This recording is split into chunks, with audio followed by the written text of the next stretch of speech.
आज जो हमने चीज़ पढ़नी है उसका नाम है magnification of simple microscope. Simple microscope जो कि आपको एक सामने एक नज़र भी आ रहा है, ये एक गिलास होता है, एक लेंस होता है जिसको हम सिंपल माइक्रोस्कोप कहते हैं, जिसको हम बेसिकली चीज़ें मैग्नीफाई करने के लिए, बड़ा करने के लिए, बड़ा देखने के लिए हम लोग इसका इस्तेमाल करते हैं। यानी मैग्नीफाई द इमेज, इसको हम बेसिकली इस्तेमाल क्या है, टू मैग्नीफाई द इमेज या ऑब्जेक्ट, सॉरी, जो कि दिखता ऐसे है हमारे पास। और इसके अंदर जो लेंस इस्तेमाल होता है वो लेंस बेसिकली कौन सा लेंस होता है, वो होता है कन्वेक्स लेंस, जो कि आपको ये नज़र आ रहा है। अब कन्वेक्स लेंस जो कि बीच से मोटा होता है और एजेस से, साइडों से एजेस से क्या होता है, पतला होता है, इसको हम क्या कहते हैं, कन्वेक्स लेंस। जबकि अगर बात की जाए मैग्निफिकेशन की, तो मैग्निफिकेशन क्या होती है, of a simple microscope is the ratio of the size of image to the size of object. यानी मैग्निफिकेशन क्या है कि ये जो सिंपल माइक्रोस्कोप है, ये एक चीज़ को जिसको हमने देखना है उसको कितना बड़ा और कितना छोटा कर देता है, जिसको मैथमेटिकली अगर मैंने लिखा है कि ratio of size of image to size of object. और ये बात हम सिंपल माइक्रोस्कोप वाली वीडियो के अंदर पढ़ चुके हैं कि सिंपल माइक्रोस्कोप के अंदर जब हम पढ़ रहे थे कि हमारे पास एक इमेज फॉर्मेशन बनती है ऐसे कि एक ऑब्जेक्ट को एक कन्वेक्स लेंस के फोकस पॉइंट के अंदर अंदर रखा जाए तो वो उसकी इमेज, ये लेंस जो है एक बड़ी सी बनाता है। जैसे फ़र्ज़ करें कि हमारे पास ये एक लेंस है, सॉरी ये लेंस है कन्वेक्स, जिसके सामने एक ऑब्जेक्ट को रखा है। जब ऑब्जेक्ट को रखा है तो उसने इसकी एक इमेज बनाई है। अगर फ़र्ज़ करें कि ऑब्जेक्ट की जो साइज़ की अगर बात करें, हाइट की बात करें, तो वो कितनी है, 1 मीटर की, लेकिन जो ये इमेज बनी है ये 3 मीटर की है, जो कि अगर आप देखें तो 3 गुना बढ़ गई है। तो कितना गुना, कितनी गुना एक इमेज बढ़ जाती है, इस बेसिकली इस चीज़ को हम क्या कहते हैं, मैग्निफिकेशन। जिसका फार्मूला आपके सामने है कि जिसका मतलब जो कि मैंने लिखवाया, लिखा भी अभी, कि हाइट ऑफ ऑब्जेक्ट या साइज ऑफ ऑब्जेक्ट, क्योंकि साइज अब हम हाइट को ही कह रहे हैं, तो साइज ऑफ इमेज की रेशियो अगर हम हाइट ऑफ या साइज ऑफ ऑब्जेक्ट के लिहाज से लें तो वो क्या होती है, मैग्नीफिकेशन, जो कि एम से है। अब यहाँ पे हाइट और साइज, क्योंकि अब हाइट की हम बात करें तो साइज और हाइट एक ही चीज़ है यहाँ पर, यानी एक इमेज की हाइट ऑब्जेक्ट की हाइट के लिहाज से कितनी हो गई है। अब ये सारी चीज़ें हम पढ़ चुके हैं। अब जैसे मैंने वर्ड यूज़ किया फोकस पॉइंट का, तो जब भी लाइट रेज एक लेंस से, कन्वेक्स लेंस से गुजरे, तो ये लेंस क्या करता है, ये जो ग्रीन कलर का आपको नज़र आ रहा है, ये लेंस इनको एक पॉइंट पे मिलाता है, जिस पॉइंट को हम क्या कहते हैं, फोकस पॉइंट, जो कि ये येलो वाला है। इस साइड पे भी होता है, इस साइड पे भी होता है। तो अब जब भी इस फोकस पॉइंट के अंदर अंदर हम इसको रखेंगे, इस ऑब्जेक्ट को रखेंगे, तो इस पे होता क्या है कि ये इसकी इमेजनरी यानी डॉटेड लाइन से जो इमेज बनती है, खुद ब खुद लाइंस नहीं जाके मिलती, हमें डॉटेड लाइन से बना के पीछे खींच के बनानी पड़ती है, उसको इमेजनरी इमेज कहते हैं। इरेक्ट मतलब सीधी इमेज, मैग्नीफाइड मतलब बड़ी इमेज, जो कि हमने कहा कि बड़ी, और कितनी बड़ी, तो वो हमें मैग्नीफिकेशन से पता चलता है। ज़्यादा बड़ी होगी तो ज़्यादा मैग्नीफिकेशन, कम बड़ी होगी तो कम मैग्नीफिकेशन। उस फार्मूले को हम मैग्नीफिकेशन वाले फार्मूले को यहाँ भी ले आते हैं, हाइट ऑफ इमेज और हाइट ऑफ ऑब्जेक्ट। अब इसको हम डिराइव करते हैं। डेरिवेशन के लिए हम क्या करते हैं कि हम क्या करते हैं, हमारे पास एक आय लेते हैं, एक फ़र्ज करते हैं हमारे पास एक बिल्कुल नॉर्मल आय है, बिल्कुल ठीक ठाक आंक है, जिसको चले लेबल भी कर देते हैं कि एक नॉर्मल आय है। और इसके सामने क्या होता है कि एक ऑब्जेक्ट पड़ा होता है। फ़र्ज करें ये ऑब्जेक्ट मैंने इसके सामने रख दिया है, जो कि ये आपको नज़र आ रहा है, ठीक है। अब जब ये ऑब्जेक्ट हम रखते हैं तो जाहिर है ये आंक, अगर इसने इसको ऑब्जेक्ट को क्लियर देखना है, बिल्कुल ठीक देखना है कि क्लियर इसको नज़र आए, तो उसके लिए वो इस ऑब्जेक्ट को एक नियर पॉइंट के ऊपर रखता है। नियर पॉइंट कौन सा होता है, जिसके ऊपर एक ऑब्जेक्ट एक नॉर्मल आई को क्लियर नजर आता है। तो अब क्या है, वो जो डिस्टेंस होता है नियर पॉइंट का आंख से, यानी उस लेंस का आंख से, तो वो अमूमन जो है नॉर्मल आई के लिए वो कितना होता है, वो होता है 25 सेंटीमीटर, जिसको हम डी से रिप्रेजेंट करते हैं। लेकिन ये याद रखिएगा ये क्या है, एक नॉर्मल आई के लिए। और इसके साथ साथ ये जो ऑब्जेक्ट है आपके पास, इस ये जाहिर है एक एंगल बनाता है, किसके साथ, आंख के साथ, जिसको ये मैं वैसे बता देता हूँ कि ये एंगल है आंख के साथ, जिसको हम अल्फा कह देते हैं। अब फर्ज करें कि हमारे पास ये तो एक नॉर्मल आई थी और उसके लिए ये सारी चीज़ें, फर्ज करें अब हमारे पास एक डिफेक्टेड आई है।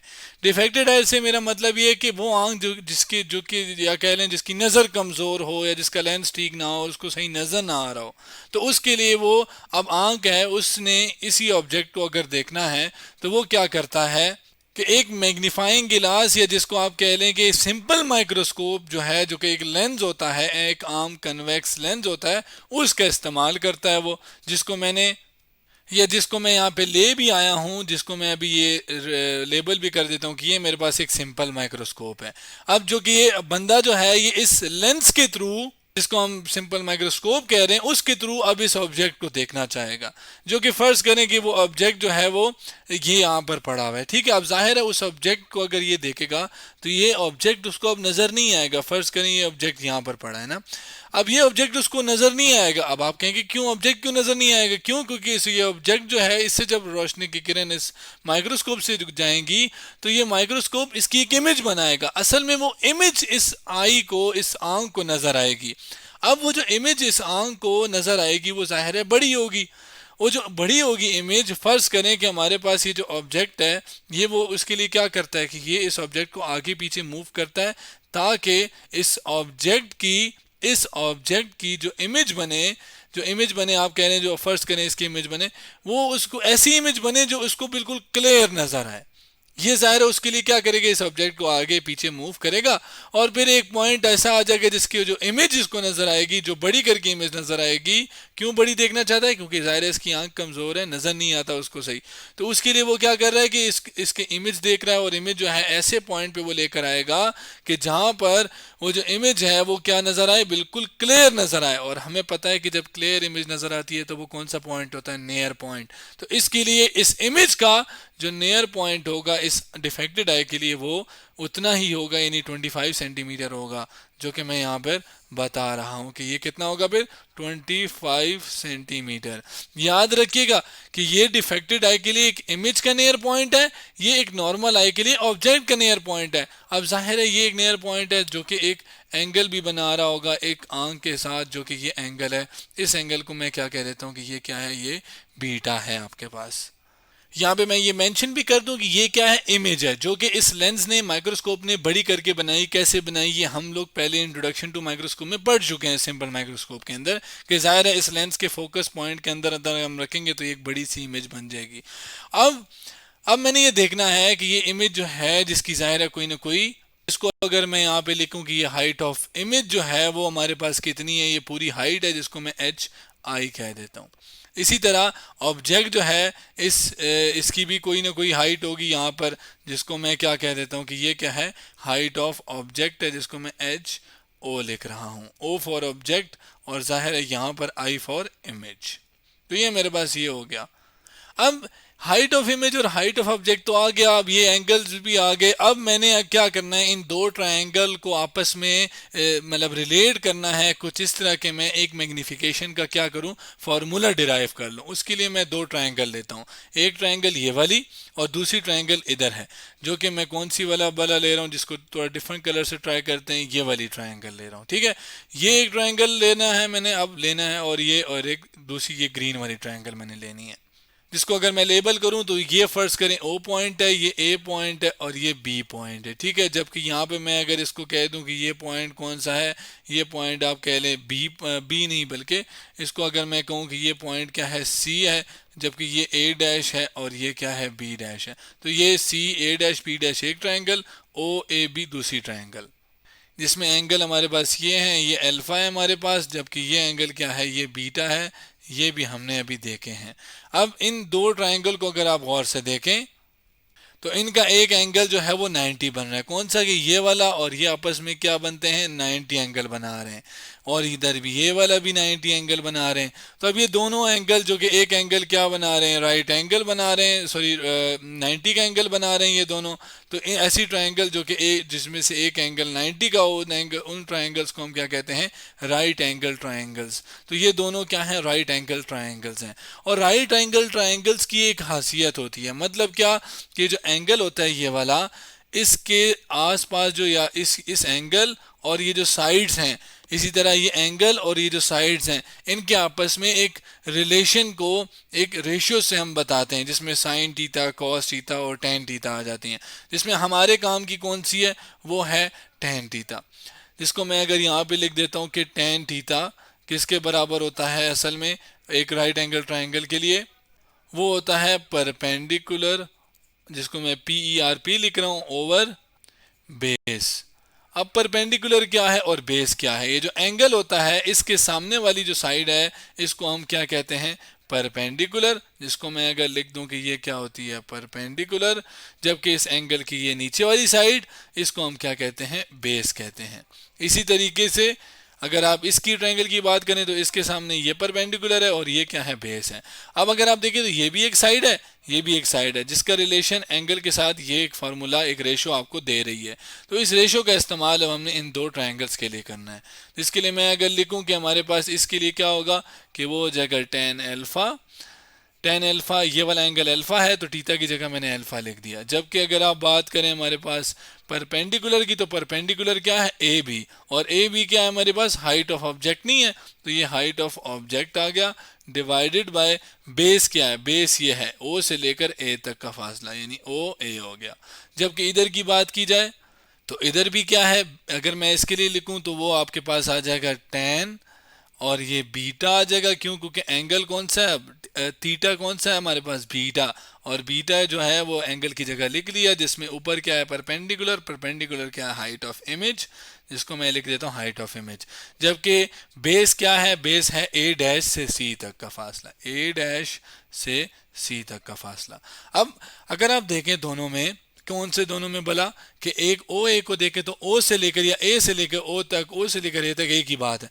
वो जो फासला है वो कितना है, वो है 25 सेंटीमीटर, जिसको मैंने डी से रिप्रेजेंट किया है। इसका मतलब है ओ ए की जगह मैं यहाँ पे क्या लिख सकता हूँ, डी लिख सकता हूं, जो कि क्या है नियर पॉइंट वाला फासला है एक नॉर्मल आई से। इसी तरीके से जब अगर आप बात करें इस वाले ए डैश सी से, तो वो भी क्या है 25 सेंटीमीटर, जिसको मैंने किस चीज़ से रिप्रेजेंट किया था, डी से ही रिप्रेजेंट किया था। यहाँ पर भी चले डी लिख देता हूँ। क्यों? अब यहाँ पर एक इमेज का नॉर्म, एक डिफेक्टेड आई से जो फासला है वो है 25 सेंटीमीटर, जो कि हमारे पास कितना है डी है, जिसको हमने रिप्रेजेंट किया हुआ है। तो ये एक टेन बीटा के लिए एक फार्मूला आ गया, एक मतलब एक्सप्रेशन आ गई, और ये टेन अल्फा के लिए एक्सप्रेशन आ गई। अब इन दोनों को अगर मैं कंबाइन करूं, अब उन्हीं दो फार्मूलों को कंबाइन करने के लिए मैं यहाँ पे ले आया हूं, जो कि मैंने आपके सामने रख दिया। अब इनको आपस में कंबाइन करने से पहले ज़रा ये टेन अल्फा और टेन बीटा को अगर हम देखें, तो जो अल्फा है अगर वो जो एंगल है वो छोटा हो जाए, यानी अल्फा मतलब बहुत छोटा हो जाए, छोटे से मतलब अगर मैं कहूँ कि tan is equals to angle की वैल्यू 1 हो जाए, इसी तरह tan is equals to beta की वैल्यू 1 हो जाए या 2 बहुत छोटी हो जाए, तब क्या होगा, तब उसके लिए अगर हम कैलकुलेटर का इस्तेमाल करें और हम कहें कि 1 और उसका मैं क्या ले रहा हूँ 10, तो ये आंसर आता है 0.0174, जो कि ये मैंने लिख दिया। अब अगर मैं क्या करूं, ये जो 1 है ये डिग्री है, लेकिन ये जो आंसर होता है ये रेडियन के अंदर होता है, यानी मैं 1 डिग्री को अगर रेडियन में कन्वर्ट करूं, तो हमें पता है कि जब 1 डिग्री को रेडियन में कन्वर्ट करना होता है तो हम क्या करते हैं कि पाए ओवर 180 से क्या करते हैं, इसे मल्टीप्लाई करते हैं। अब अगर मैं पाए ओवर 180 से इसे मल्टीप्लाई करूं तो ये 1 डिग्री किस में कन्वर्ट हो जाएगा, रेडियन के अंदर कन्वर्ट हो जाएगा। तो अब ये रेडियन जो है ये बेसिकली क्या है कि मैं अगर पाए 1 से मल्टीप्लाई करूं तो पाए ओवर 180 को डिवाइड करता हूं और देखता हूं क्या आंसर आता है। अब बेसिकली पाए कैलकुलेटर के अंदर एक फिक्स नंबर होता है, जो कि हम बेसिकली यहाँ पर अगर आप देखें ये वाला जो नंबर है ये क्या है पाए, पाए डिवाइडेड बाय 180 करता हूं तो क्या आता है हमारे पास 0.0174, जिसको मैं यहाँ लिख देता हूँ 0.0174। अब ये 0.0174 जो कि 1 डिग्री है वो भी इसके बराबर है, और इसी 1 डिग्री का अगर मैं tan फंक्शन लेता हूँ तब भी वो क्या आता है, इसी चीज़ के बराबर होता है। अब इसका क्या मतलब हुआ कि यानी अगर आप छोटे एंगल लेते हो तो उसका tan जो है वो उसी के एंगल के बराबर होता है, यानी मैं कह सकता हूँ कि tan 1 is equal to 1 degree. ठीक है, मतलब आप कह लें अप्रोक्सीमेटली 1 डिग्री की ही इक्वल होता है। आप tan लो या ना लो छोटे एंगल्स का, तो वो अपने वैल्यू के ही बराबर होता है रेडियंस के अंदर। ये बात याद रखनी है, रेडियंस के अंदर। रेडियन बेस जैसे डिग्री एक यूनिट है वैसे रेडियन भी एक यूनिट है। अगर ऐसी बात है तो जैसे tan 1 इज इक्वल टू 1 है तो मैं tan अल्फा को अल्फा ही नहीं लिख सकता सीधा सीधा, इसी तरह tan बीटा को बीटा भी लिख सकता हूँ, जो कि मैंने यहाँ पे लिख दिया है tan अल्फा की जगह अल्फा, tan बीटा की जगह बीटा, और ये राइट साइड तो एज इट इज़ लिख दिया। अब अगर मैं क्या करूँ कि मैं अल्फा को ले जाऊं और इसको बीटा से डिवाइड कर दूं, यानी अल्फा बीटा ओवर अल्फा कर दूं, तो जाहिर है अगर एक साइड डिवाइड कर रहा हूं तो मुझे दूसरी साइड भी डिवाइड करनी पड़ेगी इक्वल टू के। तो ये मैं डिवाइड इधर भी कर लिया, यहाँ से इक्वल टू हटा लिया, और जाहिर है फिर दूसरी साइड भी क्या होगी, आपस में डिवाइड होगी, और बीच में क्या आ जाएगा, यहाँ पर इसको मैं अगर इधर कर लूँ तो बीच में क्या आ जाएगा, इक्वल टू का साइन। तो ये आपके पास डी और ये डी भी कैंसिल हो गए, क्या आ जाएगा बीटा ओवर अल्फा किसके बराबर आ जाएगा, height of h i over h o. और h i over h o क्या था, ये तो मैग्निफिकेशन नहीं थी, हमने ऊपर पढ़ी थी, जिसको अगर हम यहाँ पे देखें, यहाँ पे ये मैग्निफिकेशन थी। तो इससे मुझे पता चल गया कि जो मैग्निफिकेशन है वो किसके बराबर है, बीटा ओवर अल्फा के। तो ये मैग्निफिकेशन का एक फार्मूला आ गया। अब एक मैग्निफिकेशन का एक और फार्मूला है जो कि हम आगे देखेंगे। लेकिन ये मैग्निफिकेशन का मतलब क्या है कि अगर फ़र्ज़ करें कि मैं कहूँ कि मैग्निफिकेशन 0 है या 1 है या -1 है या 2 है वगैरह। अब मैग्निफिकेशन 0 होने का मतलब तो कुछ नहीं बनता ना, ज़ाहिर है ऊपर भी कोई वैल्यू नीचे भी कोई वैल्यू, 0 0 तो नहीं हो सकती ये चीज़, तो ये 0 तो नहीं पॉसिबल। अब मैग्निफिकेशन 1 होने का मतलब क्या है कि जितना ऊपर वाली चीज़ है, जितनी ऊपर वाली हाइट है, इतनी नीचे वाली हाइट है, यानी सेम साइज़ है, बड़ा हुआ ही नहीं है, सेम साइज़ इमेज बन गया, सेम साइज़ जितना ऑब्जेक्ट था। -1 का मतलब क्या होता है कि अगर इमेज जो है वो ऊपर की तरफ है, सॉरी ऑब्जेक्ट जो है वो ऊपर की तरफ है, तो इसकी जो इमेज है वो उल्टी बन गई है। और दुगनी का 2 का मतलब या 3 का या 4 का मतलब क्या होता है कि दुगनी या तिगनी या चुगनी या 4 गुना या 5 गुना वगैरह। तो ये बेसिकली डिफरेंट मतलब होते हैं। अब इसका एक और फार्मूला है जो कि हम आगे देखेंगे नेक्स्ट वीडियो में। तो आज हमने मैग्निफिकेशन ऑफ सिंपल माइक्रोस्कोप के बारे में पढ़ा।